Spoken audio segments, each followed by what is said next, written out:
Hey guys, it's Ellie, and today it's a little bit late, it's like the 14th, but I'm going to be doing all the books I read in March. All of these wonderful books. So, just reviewing all of these books that I read. Yeah. I don't know how else to explain it. I don't remember how I usually explain it, so super helpful. So, I have my list here somewhere.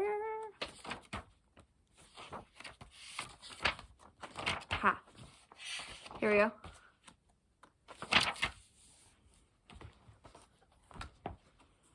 Okay, so first off, just gonna First off, we have this book, Anyone by Ivy Pocket. Anyone but Ivy Pocket by Caleb Crisp. This book I read when I was like 10. So this is a juvenile fiction children's book. But when I was 10, I was convinced that this was like the horror of children's books. It's not. I reread it, obviously, last month. No. Okay. So this book is about a orphan in like early, probably 20th century England. And she is a maid for this woman, and she gets fired. And so she's at this hotel, and she gets summoned by this old woman who gives her a gem. It's like a necklace. It's called the Clock Diamond, and tells her to give this to this one girl on her 13th birthday. And so Ivy, she's like, yeah, cool, whatever. And so it's pretty much about her getting to this estate and discovering all of the things, because the diamond isn't just a diamond. And it's really good, but obviously when I was younger, I thought that this was like the most amazing book ever. It is really good, but I would say that like it didn't live up to my memory of it. Let's just say that. From what I remembered, it was like creepy and a little bit haunting and like kind of violent compared to what I would read when I was 10. And now that I'm reading it, like compared to the stuff I read now, I'm like, okay. But it is a trilogy, and I do remember the third book being really good.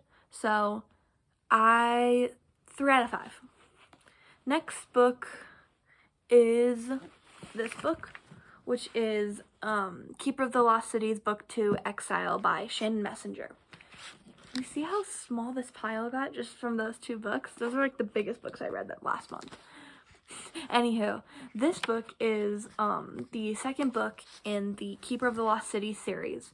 And in this book, Sophie, after everything that had happened, now in her new living style, is trying to figure out how to live, per se. But when something disastrous happens, her whole world is thrown upside down, and everything is thrown into a frenzy because panic, you know? I'm trying not to spoil it. And when she gets a secret message from a group that she's convinced has something to do with her life, saying that they can fix the catastrophe that has come upon her, obviously she says yes. So this book, it's my least favorite out of the series, but I still thoroughly enjoyed it, just because the characters, they're so rich and in-depth and relatable, and I love Sophie so much. She's like the best character. She's such a relatable character, I think, and they introduce some fun characters in this book. So this one is 4 out of 5 recommend. The next book is Taken by Jerry B. Jenkins and Tim LaHaye. So this book, if you've heard of the Left Behind series, this is pretty much the Left Behind series for teens. So it's about these 4 kids who all have been raised like going to church, whatever, like something related to that, and they all are like, no, whatever, it's stupid. And then the rapture happens, which, if you don't know, is like when Jesus comes back and takes all of his followers back to heaven with him. And so they are all left behind on earth, and they're all super confused because what happens here, what happens there, all this kind of thing. So I think I didn't really like this book. I'm just gonna say I didn't really enjoy it. The ending got better because it got more intense, but I felt like, one, the plot was just kind of flat. Like, it was just there, and all the characters have the exact same personality. You can't argue with me. Like, I don't enjoy it as much, but I am reading the new, like, the original Left Behind series, and some of the characters are the same, and I do like that. So probably 2.5, 3 out of 5. Next book, we have this book, Where We Used to Roam by Jen Bishop. Now, this book I love. I've read it like 3 times. So this book I would recommend to almost everyone, but read with caution. So this book is about a girl named Emma O'Malley, and she is a 6th grader, 7th grader. I can't remember. I think she's a 6th grader, and she's struggling with finding friends because her and her best friend just aren't really meshing, if that's, it's a verb, get over it. And so she's like, I just gotta find my people. She meets these 2 girls in her art class, and they're really cool people, and so she starts hanging out with them. Long story short, she is at a camp, and those friends end up embarrassing her best friend and everything because she doesn't hang out with those friends, and her other friend isn't talking to her because she was the only person who knew this secret. On top of all of that, her brother, Emma's brother, overdoses on opioids, and so he gets sent to rehab to fix this, and she gets sent to Wyoming for the summer. So her whole life is thrown into disarray as she's sent to live with these people who she has no clue who they are. No clue. Hasn't seen them since she was like 3 years old. And it's just a really amazing coming-of-age story, just going over friendship, family struggles, finding who you are, finding friends who actually know who you are, and all of the good things that are in coming-of-age books. 4 out of 5. Love this book. Next book, we have Carve the Mark by Veronica Roth. Now, I'm going to start this one by saying Veronica Roth is my all-time favorite author. You can't change my mind. I love Veronica Roth. I own almost every single one of her books, and I've read every single one. So she's my favorite author, hands down. But this book is the first book in the Carve the Mark duology, and this is my favorite out of the duology, just gonna say.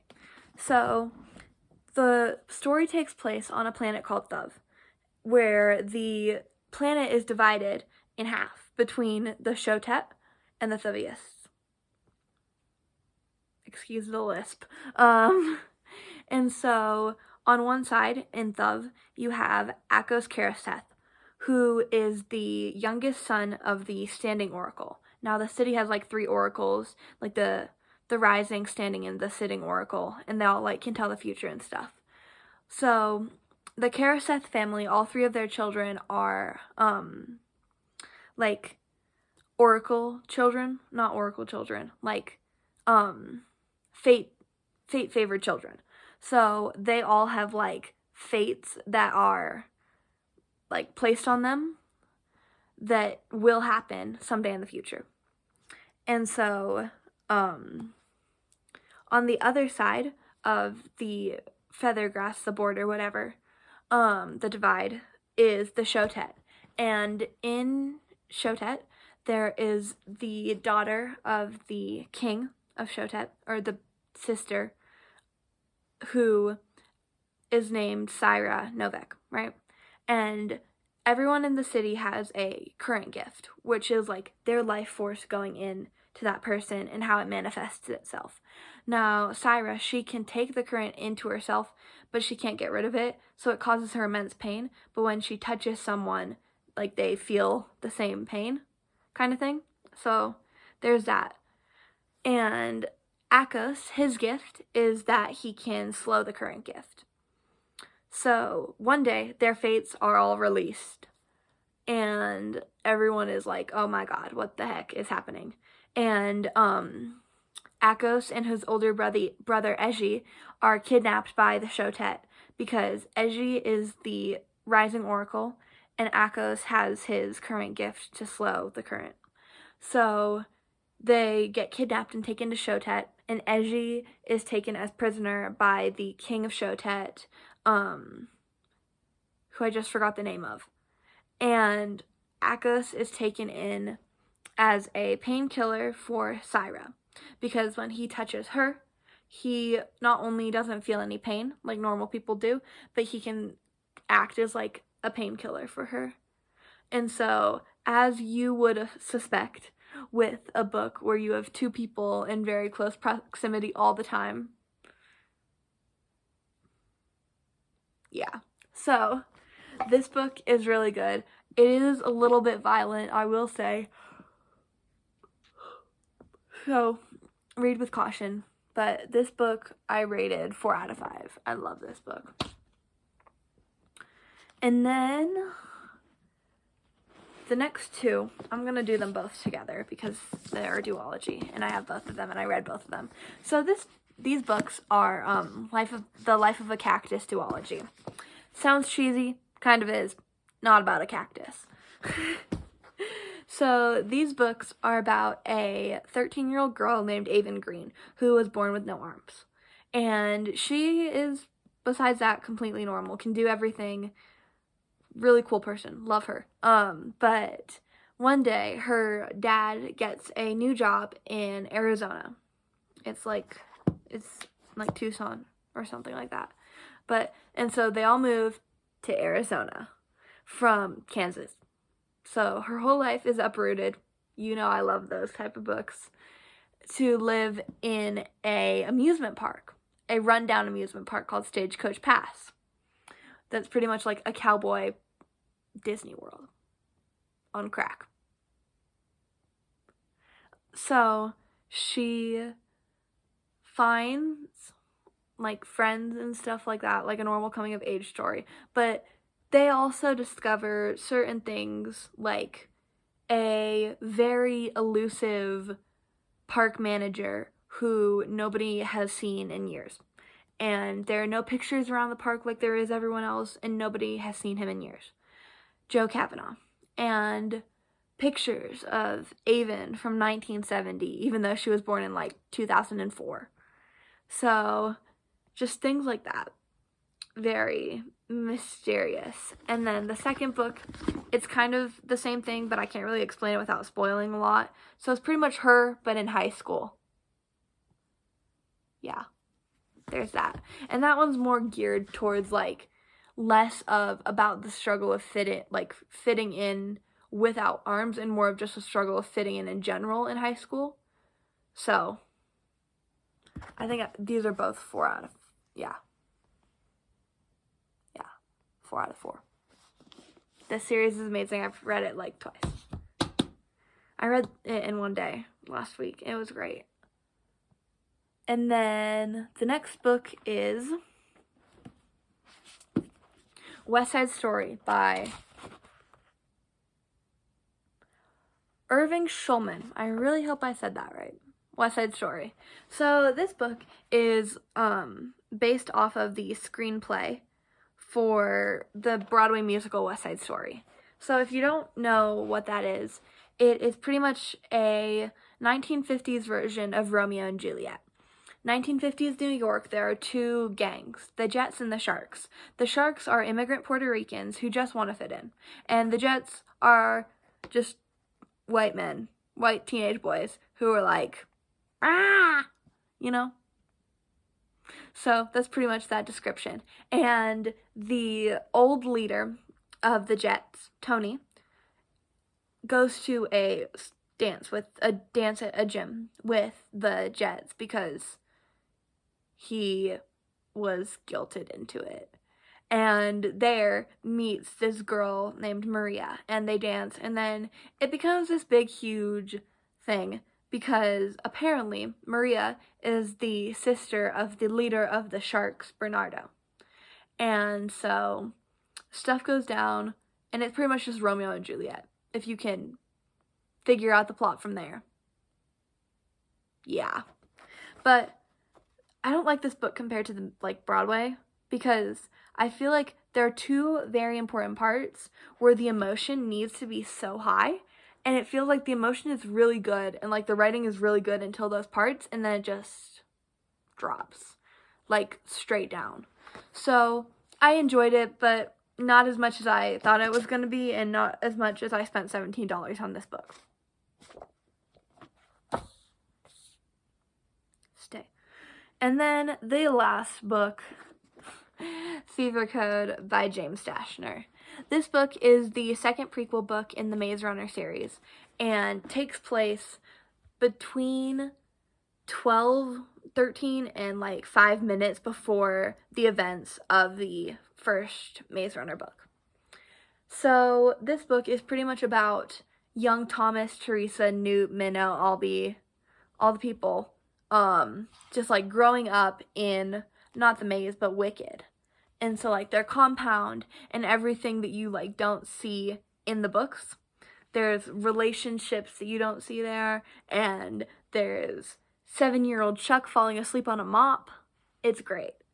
And it explains so much. It explains the wall incident, if you know what I'm talking about. Book 3, you know what I'm talking about. The wall incident. And all of the immunity thing, why they picked only immunes, why Newt is there if he's not immune, just relationships between the characters. Rachel's in it, which is kind of an important thing because, she's not in any of the other books. Yeah. So, this is my favorite out of the series. I love this book because there's just so much, on top of just the actual plot, there's so much banter and just teasing that goes on in between them, and it's so cute because they're 10 years old, and I love it. So 3 out of 5. Anywho, thank you for watching this video. I hope you have a good day. You are loved, you are seen, you are heard, and I love you.